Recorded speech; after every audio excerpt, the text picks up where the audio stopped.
মহেশতলায় যাওয়ার অনুমতি পেলেন হাইকোর্টের থেকে শুভেন্দু অধিকারী। 3 দিনের মধ্যে যে কোনো একদিন শুভেন্দু অধিকারী যেতে পারবেন মহেশতলায়। শর্ত সাপেক্ষে অনুমতি কলকাতা হাইকোর্টের। কি শর্ত? 17, 18 বা 19 তারিখ যাওয়ার অনুমতি দেওয়া হয়েছে। 24 ঘন্টা আগে পুলিশকে জানাতে হবে, ডায়মন্ড হারবার থানাকে জানাতে হবে শুভেন্দু অধিকারীকে। স্থানীয় বাসিন্দাদের সঙ্গে কথা বলবেন, কিন্তু কোনো রাজনৈতিক ভাষণ দিতে পারবেন না। মহেশতলায় মিছিল করতে পারবেন না। আইন শৃঙ্খলার দিকে নজর রাখবে পুলিশ। এই সমস্ত শর্ত মেনে তারপরে যেতে হবে মহেশতলায় বিরোধী দলনেতাকে।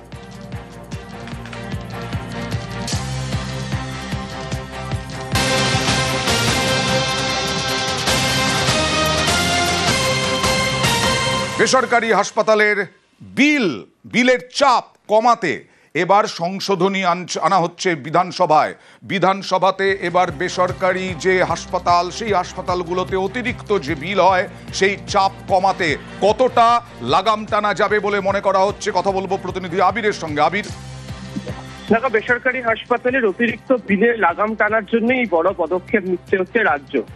বেসরকারি হাসপাতাল এবং নার্সিংহোমগুলোতে বিলের স্বচ্ছতা বজায় রাখার জন্য এই সংশোধনী আনলো হচ্ছে রাজ্য সরকার।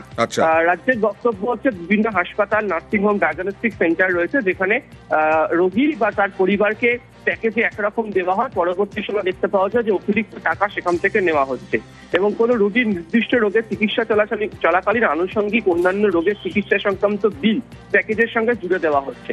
অনেক ক্ষেত্রে রোগী বা তার বাড়ির লোকজন সময় মতো তা জানতেও পারছেন না, বিল মেটাতে গিয়ে মাথায় হাত করছে হচ্ছে তাদের।